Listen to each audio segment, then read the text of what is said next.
Hello, welcome back to my channel. അപ്പോൾ ഇന്നത്തെ recipe എന്ന് പറയുന്നത് ഉണക്കമീനാണ്. അപ്പോൾ ഉണക്കമീൻ കണ്ടോ, വെള്ളത്തിലിട്ട് വെച്ചിട്ടുള്ളത് നല്ല ഉപ്പുണ്ട്. അതുകൊണ്ട് ഞാൻ വിചാരിച്ചു വന്നാൽ പിന്നെ വെള്ളത്തിലിട്ട് വെച്ച് അമ്മ പറഞ്ഞതാണ്. അപ്പോൾ അമ്മയുടെ റെസിപ്പി വെച്ചിട്ടൊന്നല്ല ഉണ്ടാക്കുന്നത്, എനിക്കറിയുന്ന രീതിയിൽ. അപ്പോൾ ഇതാ 2 കഷ്ണമാണ് എടുത്തിരിക്കുന്നത്. അതുകൊണ്ട് അപ്പോൾ കപ്പയും കൂടെ വെച്ചിട്ടുണ്ട്. അതിന് കോമ്പിനേഷനായിട്ട് ഉണക്കമീൻ മതി. ഇവിടെ ആർക്കും ഉണക്കമീൻ അങ്ങനെ വലിയ ഇഷ്ടമല്ല, പക്ഷെ ഉണക്കമീൻ മതി എന്ന് പറഞ്ഞുകൊണ്ട് ഞാൻ വിശന്ന പിന്നെ ഉണക്കമീൻ ഉണ്ടാക്കാതെ അങ്ങനെ 2 പീസ് എടുത്തിട്ട് ഇനി ഉപ്പ് പോവാനൊരു ടിപ്പ് എല്ലാവർക്കും അറിയുന്നവർക്ക് നമ്മൾ പേപ്പറിൻ്റെ കഷ്ണം, ന്യൂസ് പേപ്പർ ആയാലും അല്ലെങ്കിൽ വൈറ്റ് പേപ്പർ അല്ലെങ്കിൽ പേപ്പർ ആയാലും നമ്മൾ ഇട്ട് ഇതിലൊരു അരമണിക്കൂർ 1 മണിക്കൂറൊക്കെ ഇട്ട് വെച്ചാൽ ആ ഉപ്പ് അതിന് പിടിക്കുമെന്ന് അറിയുന്നേക്കാം. അപ്പം അമ്മ അങ്ങനെയൊന്നും ആക്കലിന്ന്, ഞാൻ സമയമില്ലാത്തതുകൊണ്ട് പിന്നെ അങ്ങനെയൊന്നും ആക്കിയില്ല. അപ്പോൾ ഇത് എടുത്തിട്ടുണ്ട്. അപ്പോൾ ഇത് ചെറുതായിട്ട് നന്നായിട്ട് കഴുകിയിട്ട് കട്ട് ചെയ്തിട്ട് നമുക്കിടാം. പിന്നെ തേങ്ങ അരച്ചിട്ടാണ് ഇന്നത്തെ നമ്മളെ ഉണക്കമീൻ കറി. അപ്പോൾ ഞാനിതൊന്ന് കട്ട് ചെയ്തെടുക്കട്ടെ.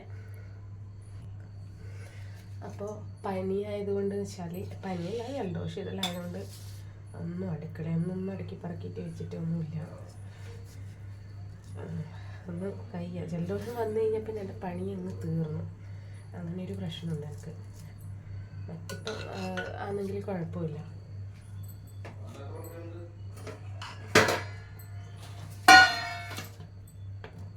അപ്പോൾ ഇത് ചെറിയ പീസായിട്ടാണ് കട്ടാക്കുന്നത്.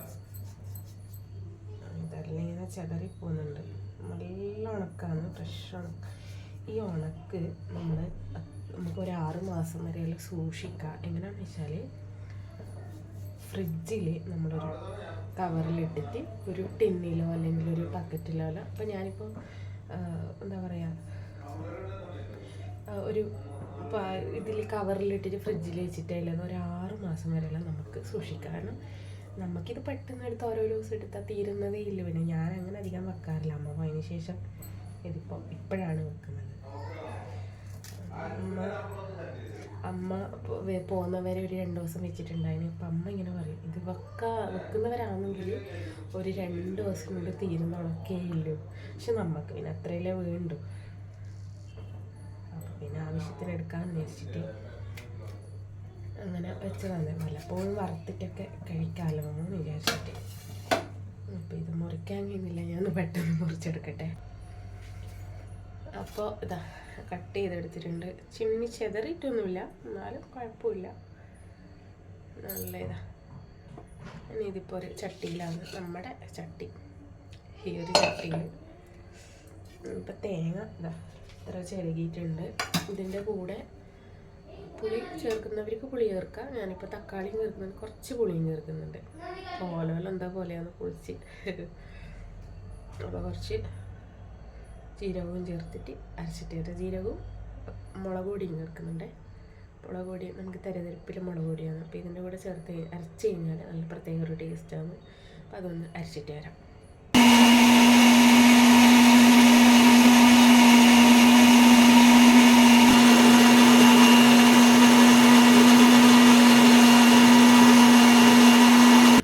നല്ല പേസ്റ്റ് രൂപത്തിൽ അരച്ച് കിട്ടിയിട്ടുണ്ട്. ഇനിയിപ്പോൾ അതിലോട്ട് ഒരു തക്കാളിയാണ്, നല്ല പഴുത്ത തക്കാളിയാണെങ്കിൽ അതായിരിക്കും കുറച്ചുകൂടി നല്ലത്. അപ്പോൾ ഇതിപ്പോൾ അത്യാവശ്യത്തിന് പഴുത്തിട്ടുണ്ട്. ഒരു തക്കാളി ചേർത്താൽ മതി, കാരണം നമ്മൾ പുളി ചേർക്കുന്നുണ്ടല്ലോ. അപ്പോൾ ഒരു തക്കാളി അങ്ങ് ചെറിയ എനിക്കിഷ്ടമുള്ള സ്റ്റൈലിൽ അങ്ങ് കട്ട് ചെയ്തിടാം. പിന്നെ ഒരു പച്ചമുളക്. അപ്പോൾ ഞങ്ങൾ ഇങ്ങനെ കാര്യം പറഞ്ഞുകൊണ്ടാണ് കറിയൊക്കെ വെക്കുന്നത്. പിള്ളേരുടെ സൗണ്ട് ഒരു സൈഡിൽ. പിന്നെ ആവശ്യത്തിന് നോക്കിയിട്ട് വേണം ഉപ്പൊക്കെ ഇടാൻ വേണ്ടിയിട്ട്. അപ്പോൾ ഞാൻ ആദ്യം കുറച്ച് ഉപ്പിട്ട് കൊടുത്തിട്ടുണ്ട്. പിന്നെ നമുക്ക് നോക്കിയിട്ട് രണ്ടാമത് ഇട്ട് കൊടുക്കാം. കാരണം നമ്മുടെ ഉണക്കമീൻ ഉപ്പുണ്ടോ ഇല്ലയോ എന്നുള്ളത് നമുക്ക് കുറച്ച് വേവുമ്പോഴേ മനസ്സിലാവും. ഏകദേശം ഉപ്പൊക്കെ പോയിട്ടുണ്ട് വെള്ളത്തിലിട്ട് വെച്ചതുകൊണ്ട്. ഇനി അത് കുറച്ച് നേരം അങ്ങ് തിളപ്പിക്കാൻ വെക്കുക. തിളപ്പിച്ചതിന് ഒരു തിള വന്നതിന് ശേഷം മാത്രം നമ്മുടെ ഉണക്കമീൻ അങ്ങ് ഇട്ട് കൊടുക്കുക. അല്ലെങ്കിൽ പിന്നെ അതൊരു പരിവാവും, ഇതെന്ത് കറിയെന്ന് ചോദിക്കേണ്ട അവസ്ഥയിലോട്ട് വരും. അപ്പോൾ അതിന് ശേഷം മാത്രം അതിലോട്ട് ഇട്ട് കൊടുക്കുക. ഇടയ്ക്കിടയ്ക്ക് ഞാൻ ഇതുപോലെ ഇങ്ങനെ എന്താ പറയുക, ഞങ്ങളങ്ങോട്ട് ഇങ്ങനെ ചുറ്റിച്ചു കൊടുക്കും. ആ ഒരു തിള ഇങ്ങനെ വരുമ്പോൾ. അപ്പോൾ ഇത്രയാണ് പുളി എടുക്കുന്നത്. പുളി ഞങ്ങൾ അധികം കൂട്ടാറില്ല. ഇവിടെ ചേട്ടനൊക്കെ ആസിഡിറ്റി എന്നൊക്കെ പറഞ്ഞിട്ട് പുളി അധികം ഇടാറേ ഇല്ല, വല്ലപ്പോഴാണ് പുളി ചേർക്കുന്നത്. പക്ഷെ പുളി ചേർത്ത കറിയാണ് എനിക്ക് കുറച്ചുകൂടി ഇഷ്ടം. പുളി ചേർത്ത് കഴിഞ്ഞാൽ ഉണക്കമീനിലൊക്കെ പ്രത്യേകിച്ച് വേറൊരു ടേസ്റ്റ് വരും. അപ്പോൾ ഞാനിത് ഇപ്പോൾ ചെറിയൊരു നെല്ലിക്ക വലുപ്പത്തിലുള്ള പുളിയാണ് എടുത്തിരിക്കുന്നത്. പുളി നമ്മൾ കുറച്ച് നേരത്തെ വെള്ളത്തിൽ കുതിർത്ത് വെക്കുകയാണെങ്കിൽ പെട്ടെന്ന് നമുക്ക് എളുപ്പത്തിൽ അത് പിഴിഞ്ഞിട്ട് ഒഴിക്കാൻ വേണ്ടി പറ്റും.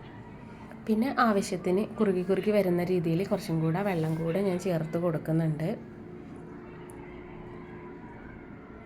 കുറച്ച് സമയം വെന്തതിന് ശേഷം അടച്ച് വെക്കുക. അടച്ച് വെച്ചതിന് ശേഷം ഒന്ന് നന്നായിട്ട് വീണ്ടും തിള വന്നതിന് ശേഷം മാത്രം നമ്മുടെ ഉണക്കമീൻ അങ്ങ് ചേർത്ത് കൊടുക്കുക. വേണമെങ്കിൽ ഇനി അപ്പോൾ ആവശ്യമുള്ളവർ നമ്മുടെ കറിവേപ്പിലയും കൂടെ ചേർത്ത് കൊടുത്താൽ ഗംഭീര നമ്മുടെ ഉണക്കമീൻ കറിയായി. ഞാൻ ആദ്യമേ പറഞ്ഞില്ല, എനിക്ക് ഇഷ്ടമല്ല ഇങ്ങനെ മീനിലൊന്നും കറിവേപ്പില ചേർത്ത് കൊടുക്കുന്നത്. ഇനി നിങ്ങൾക്ക് അലങ്കാരത്തിന് വേണമെങ്കിൽ അങ്ങനെ കറിവേപ്പില ചേർത്ത് കൊടുക്കാം. അപ്പോൾ നമ്മുടെ അടിപൊളി ഉണക്കമീൻ റെഡി ആയിട്ടുണ്ട്. അപ്പോൾ ചോറിൻ്റെ കൂടെ കഴിക്കാം, ദോശയുടെ കൂടെയൊക്കെ കഴിക്കാം. പിന്നെ ഇത് നാളെ പഴങ്കഞ്ഞിയുടെ കൂടെയും നാളെ ഉച്ചയ്ക്ക് ചോറിൻ്റെ കൂടെയൊക്കെ നമ്മുടെ കാന്താരിയൊക്കെ ഞലച്ച് കഴിക്കുന്ന ആ ഒരു സുഖം വേറൊന്നിനും കിട്ടില്ല. അപ്പോൾ അടുത്ത വീഡിയോയിൽ കാണുമ്പോഴേക്കും ബൈ. അപ്പോൾ നിങ്ങൾക്ക് എല്ലാവർക്കും ഇഷ്ടപ്പെട്ടു എന്ന് വിചാരിക്കുന്നു നമ്മുടെ ഉണക്കമീൻ കറി.